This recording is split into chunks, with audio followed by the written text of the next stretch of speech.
U.S. strategic bombers capable of carrying 24 cruise missiles has reportedly arrived in the UK after days of diplomatic friction between London and Washington for not allowing American forces to use British bases in operations against. Reports said the aircraft, B-1 Lancer, fastest bomber in the U.S. Air Force inventory, started arriving in RAF Base Fairford in Gloucestershire from Friday evening local time, marking Britain's formal entry into the U.S. campaign in the Middle East.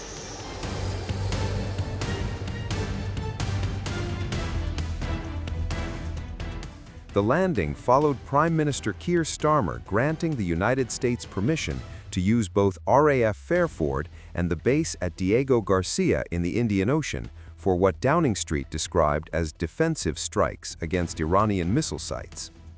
Additionally, HMS Prince of Wales, the most advanced British aircraft carrier, is also put on notice to be ready to get deployed within 5 days in the Middle East if the government decides to bolster its naval presence in the region. Keir had initially withheld permission for the U.S. to use British bases, a decision that drew a pointed public rebuke from President Donald Trump, who told journalists in the Oval Office he was not happy with the UK and that U.S. aircraft had been flying many extra hours as a result. Well, I completely reject that criticism. If we just look at the facts, so for several weeks now we've been bolstering our presence and the forces in the Middle East, particularly at Cyprus, and doing that in consultation with our regional partners. We've added additional Typhoons, F-35, over 400 people to help protect and defend the airspace around Cyprus. And even as late as Wednesday, Thursday, before the war started, Donald Trump was talking about a peaceful resolution. When the war started on Saturday, it became clear over the next 48 hours that Iran's response was going to be very much broader, wild and indiscriminate and rather reckless compared to what we saw in the 12-day war last summer. And so we also saw Iran, probably what we assess to be a drone launched from Lebanon by an Iranian-aligned Shia militia group at Cyprus. And so on Sunday and Monday we assessed our options and looked at what those risks were in response to that much broader action and reckless action by Iran. The arrival of the bomber came on the 8th day of the conflict between the U.S., Israel, and Iran, and hours after U.S. Defense Secretary Pete Hegseth stated that strikes on Iran were about to surge dramatically.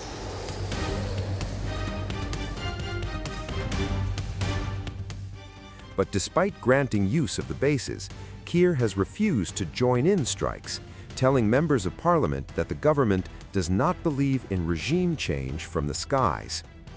While the UK has allowed US forces to operate from the joint bases, another NATO ally, Spain, has taken a different stance, dividing NATO over the issue.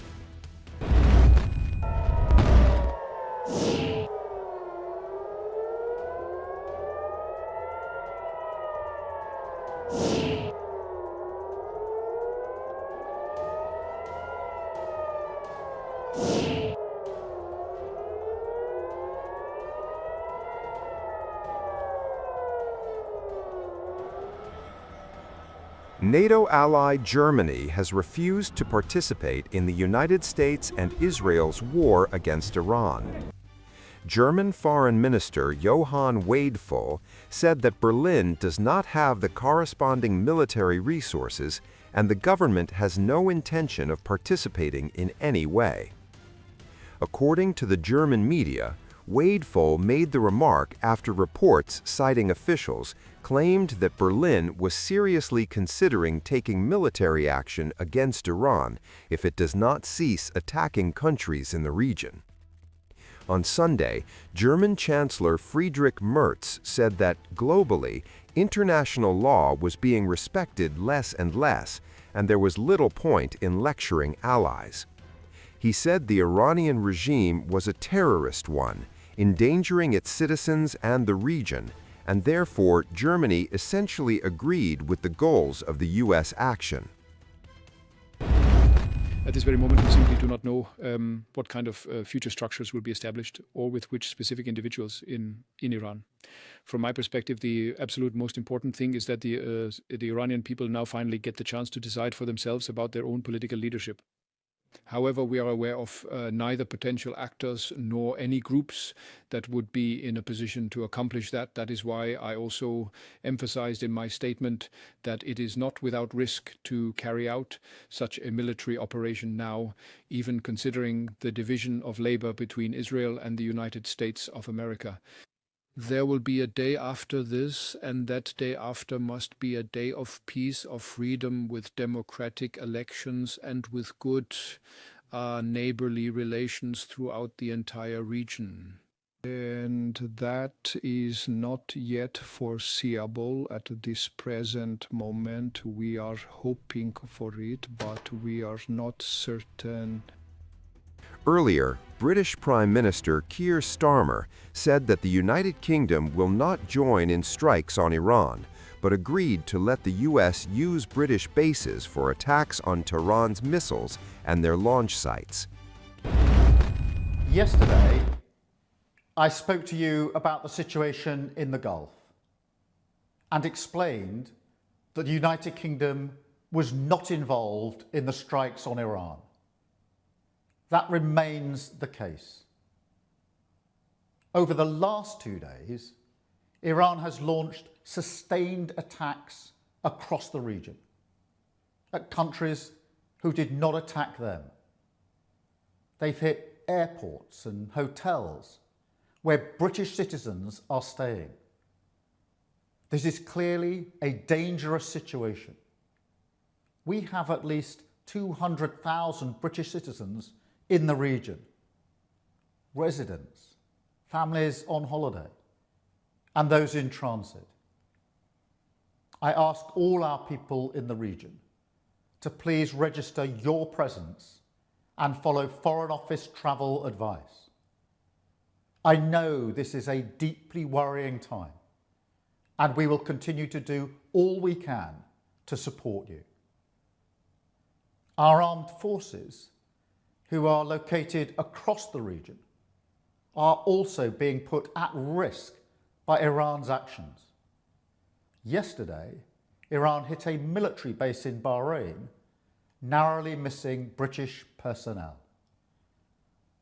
The death of the supreme leader will not stop Iran from launching these strikes. Their approach is becoming even more reckless and more dangerous to civilians. Our decision that the UK would not be involved with the strikes on Iran was deliberate, not least because we believe that the best way forward for the region and for the world is a negotiated settlement, one in which Iran agrees to give up any aspirations to develop a nuclear weapon. But Iran is striking British interests nonetheless and putting British people at huge risk, along with our allies across the region. That is the situation we face today. Our partners in the Gulf have asked us to do more to defend them, and it is my duty to protect British lives. We have British jets in the air as part of coordinated defensive operations, which have already successfully intercepted Iranian strikes. But the only way to stop the threat is to destroy the missiles at source, in their storage depots, or the launchers which are used to fire the missiles. The United States has requested permission to use British bases for that specific and limited defensive purpose. We have taken the decision to accept this request, to prevent Iran firing missiles across the region, killing innocent civilians, putting British lives at risk, and hitting countries that have not been involved. The basis of our decision is the collective self-defence of long-standing friends and allies and protecting British lives.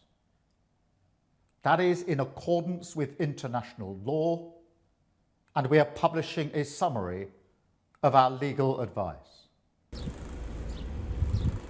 Iran and Iranian-backed militias fired missiles at Israel and Arab states, apparently hitting the U.S. Embassy compound in Kuwait, while Israel and the United States pounded targets in Iran as the war expanded on Monday. At least 555 people have been killed in Iran so far by the U.S.-Israeli campaign, the Iranian Red Crescent Society said, and more than 130 cities across the country having come under attack. 11 people have been killed in Israel, according to authorities there. U.S. President Donald Trump said an Iranian regime armed with long-range missiles and nuclear weapons would be a dire threat to every American. An Iranian regime armed with long-range missiles and nuclear weapons would be a dire threat to every American. We cannot allow a nation that raises terrorist armies to possess such weapons, would allow them to extort the world to their evil will. Not going to let it happen. We're undertaking this massive operation not merely to ensure security for our own time and place, but for our children and their children, just as our ancestors have done for us many, many years ago.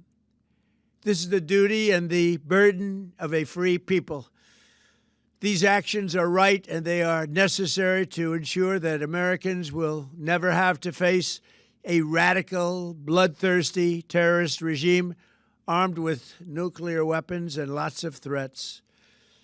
For almost 50 years, these wicked extremists have been attacking the United States while chanting the slogan, "Death to America" or "Death to Israel" or both. I once again urge the Revolutionary Guard, the Iranian military, and police, to lay down your arms and receive full immunity or face certain death. It will be certain death. Won't be pretty. I call upon all Iranian patriots who yearn for freedom to seize this moment, to be brave, be bold, be heroic, and take back your country. America is with you. I made a promise to you, and I fulfilled that promise. The rest will be up to you, but we'll be there to help.